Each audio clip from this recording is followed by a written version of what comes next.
இப்படி திமுக காங்கிரஸ் வெளியிட்டிருக்கக்கூடிய தேர்தல் அறிக்கையில இந்த தேர்தலோட ஹீரோன்னா பாஜக வெளியிட்டிருக்கக்கூடிய தேர்தல் அறிக்கை இந்த நாட்டுக்கும் நாட்டு மக்களுக்கும் அது வில்லன். பாஜகவோட தேர்தல் அறிக்கை வில்லன்னு ஏன் சொல்றேன்னா, மத அடிப்படையில் இந்த நாட்டு மக்களை பிளவுபடுத்த பொது சிவில் சட்டம் கொண்டு வரப்படும் அறிவிச்சிருக்கிறாங்க. நாட்டுக்கு வரப்போற மிகப்பெரிய ஆபத்துக்கான ட்ரெய்லர் தான் இந்த சிவில் சட்டம், பொது சிவில் சட்டம். மக்களை பிளவுபடுத்துறது மட்டுமல்ல, ஏமாத்திர தேர்தல் அறிக்கையாகவும் பாஜக தேர்தல் அறிக்கை இருக்கு. ₹1 சானிட்டரி நாப்கின் வழங்க போறோம்னு 2019 தேர்தல் அறிக்கையில சொன்னதை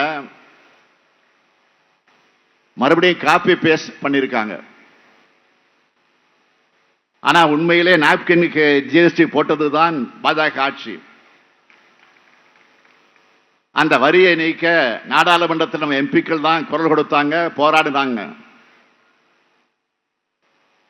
அது மட்டுமல்ல, இன்னைக்கும் விவசாயிகள் தலைநகர் டெல்லியில போராடிட்டு இருக்காங்களே, அவங்களுக்கு ஏதாவது வாக்குறுதி அறிவிச்சிருக்காங்களா? இல்லையே. விவசாயிகளுடைய வருமானத்தை 2 மடங்கு ஆக்குவோம்னு சொன்னாங்க. அதை முதல்ல செஞ்சாங்களா? இல்ல. பாஜக கிட்ட 10 ஆண்டுகள் சாதனைகள்னு சொல்லவும் எதுவும் இல்லை. அடுத்து செய்ய போற என்ன சாதனைன்னு சொல்வதற்கு சரியான வாக்குறுதியும் இல்லை. இந்த இந்திய துணைக்கண்டத்தில்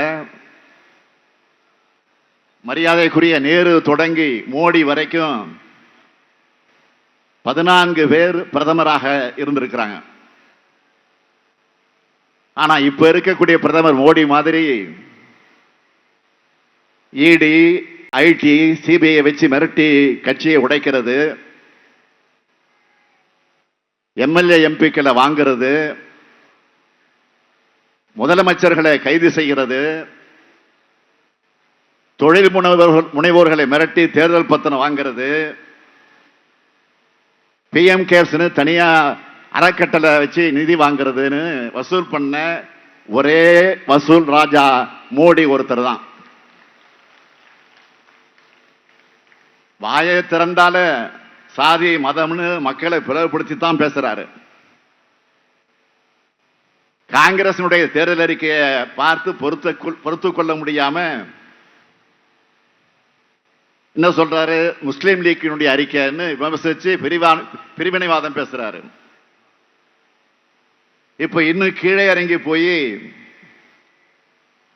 மற்றவங்க உண்ணும் உணவை விமர்சிக்கிறாரு.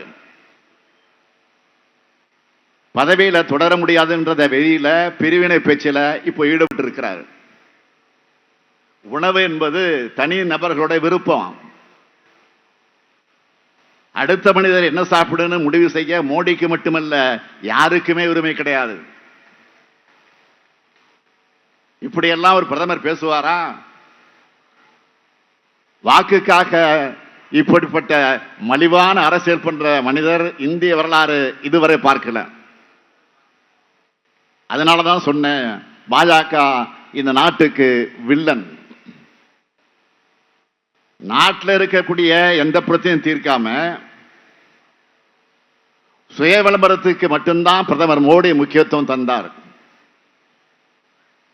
ஆண்டுக்கு 2 கோடி வேலை வாய்ப்புன்னு வாக்குறுதி கொடுத்தாரு. ஆனா இன்னைக்கு என்ன நிலைமை? வேலை வாய்ப்பு இல்லாம தவிக்கிறவங்கல்ல 83 விழுக்காடு பேர் இளைஞர்கள்னு புள்ளி விவரம் சொல்லுது. நாட்டோட பொருளாதாரத்தை தூக்கி நிறுத்திய எம்எஸ்எம்இ ஜிஎஸ்டியால நலிவடைஞ்சிருச்ச. அதை சரி செய்ய வேலை செஞ்சாரா?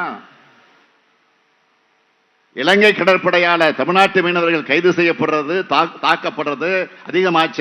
அதை தடுக்காம விஸ்வகுருன்னு சொல்லிக்கிற பிரதமர் மோடி ஏன் மௌனகுருவா இருந்தாரு?